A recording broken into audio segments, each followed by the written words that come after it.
city, holla Duval, Duval, Duval.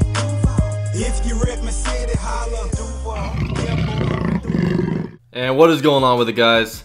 UCF Jaguar here with GenJag.com, and the Jaguars just lost to the Panthers 24-3, and I got some, post-game notes to pretty much talk about. So I'm gonna get this kind of done real quick. On the defensive side of the ball, the defense did not start off very good. The Panthers pretty much on one of the first plays of the game, Jonathan Stewart ran for a 31-yard run, and then they just pretty much rifled through our defense, through the air, on the ground, just everything. So it just was not a very good start for the defense. And then Brian Sexton and Mark Brunell said that after that drive, basically Ramsey and Calais Campbell were just drilling the team for just not executing very well, just putting on a pitiful performance out there.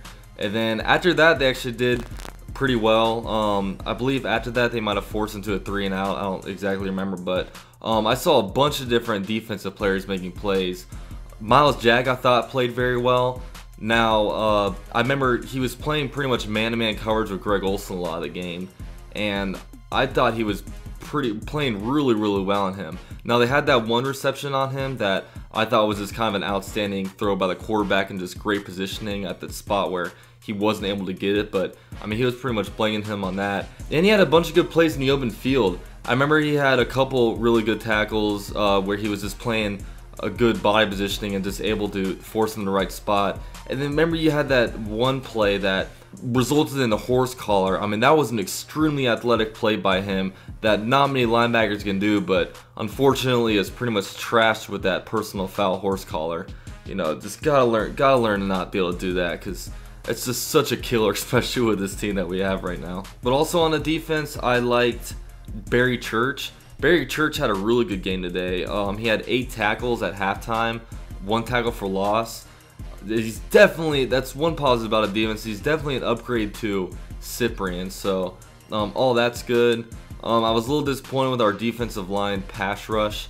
Hopefully that gets better, but of course our starting corner, Ramsey only played 1 drive.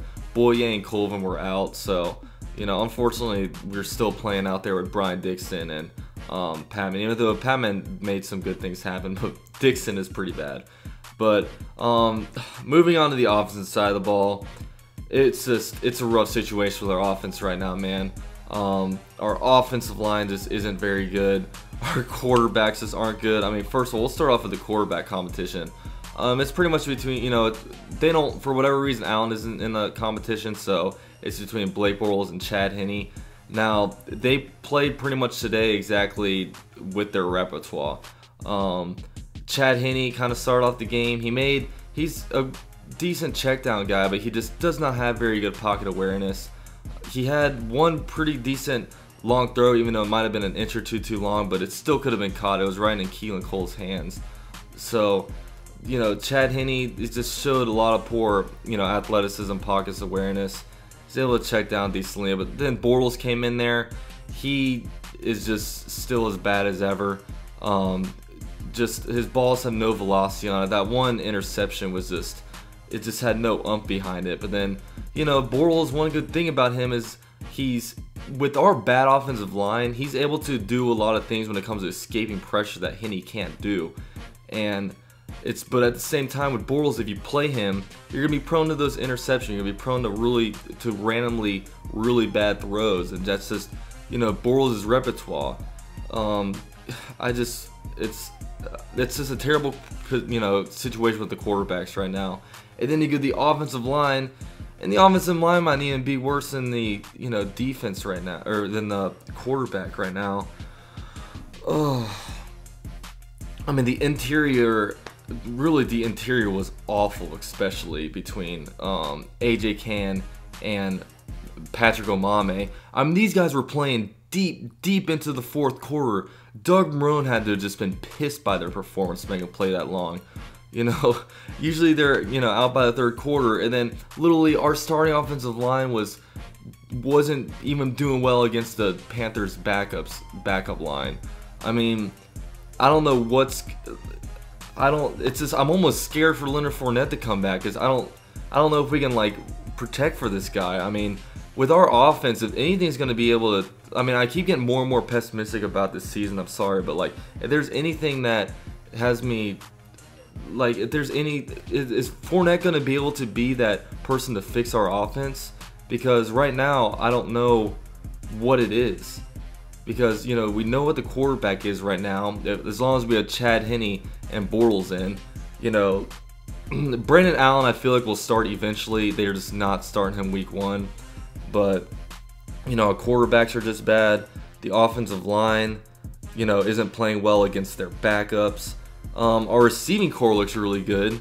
You know, obviously you have Allen Robinson, and then you have D.D. Westbrook was out this game because of injury, I guess. But, man, it really just seems like these coaches want to keep Shane Wynn and Keelan Cole on this team.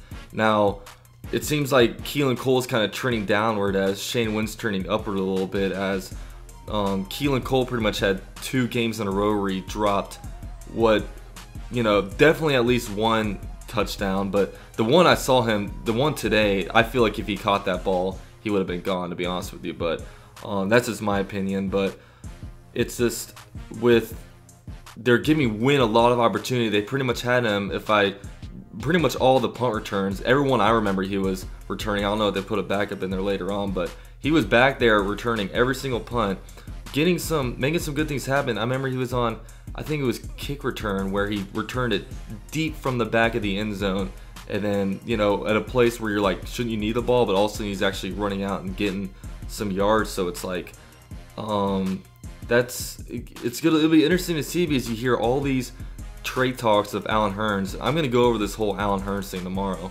in a video tomorrow with this whole trade thing. But if you look at the Jaguars wide receiver position, it pretty much seems like there's definitely 4 locks on the team with Allen Robinson, Allen Hurns, Marquise Lee, and D.D. Westbrook, the guy that just invested a 4th round pick in. But it seems like with the number 5 spot, it would seem like Aurelius Ben is going to be that position just because he's so good at special teams. So they're not going to keep any more than 6 receivers. So, you know, it's either you keep Shane Wynn or you keep Keelan Cole. So that's where the whole Allen Hurns trade situation comes in. But like I said, I'm going to go more over that tomorrow. But, I mean, luckily Myers made his kicks today, so that's a bright spot. But it's this team, man. I just keep getting more and more, like, just less and less optimistic about this team as these preseason go on, just mainly because of our offensive line and our quarterback situation, and even a little bit when it comes to our pass rush. That still kind of worries me, because, you know, you want that X factor on your defense. Now, Yannick Ngakoue is great and everything, but I would love to have like a Khalil Mack or a Von Miller, just a person that you really have the game plan for, because that's what's going to put your defense and pass rush over the top. And I don't think that, you know, asking Yannick Ngakoue to be that player is asking a really high task of him, you know, for his 2nd year and everything. But that's pretty much all I got, all I really like wrote down for notes. But I'm gonna come back at you guys tomorrow with an Allen Hurns video. So go Jaguars. Duval!